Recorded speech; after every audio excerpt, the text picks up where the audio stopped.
Здравейте, аз съм Михаил, това е Петя, това е Иван. Ние сме в клиниката МСЛ вече за 4-ти път.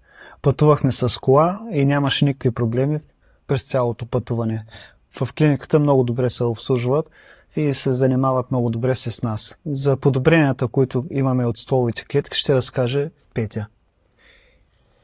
Доволни сме от клиниката с всяка една изминала вливка, която извършваме на детето си. Имаме все повече контакт от него. Той търси все повече. Радваме се, че клиниката целогодишно се интересува от състоянието на нашето дете. С течение на времето, като хора, които често идваме в клиниките, те подобряват техните медикаменти и тяхната работа с нашите деца. Препоръчвам с 2 ръце МСЛ.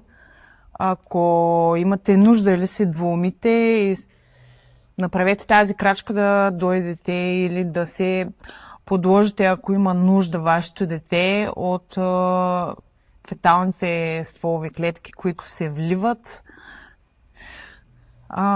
С 2 ръце съм за. Детето ми има диагноза аутизъм, за това, че работим в все и в България работят специалисти с него. Но като цяло стволовите клетки също доста подпомагат за неговото развитие и моя апел към всички родители, хора, действайте, защото сега момента децата не са за малко деца.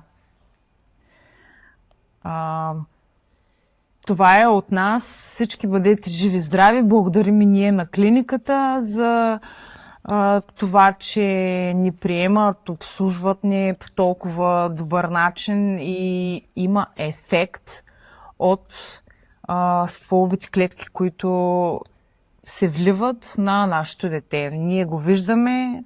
Надявам се и другите хора, които използват услугите на клиниката, да са доволни и за това казваме благодарим.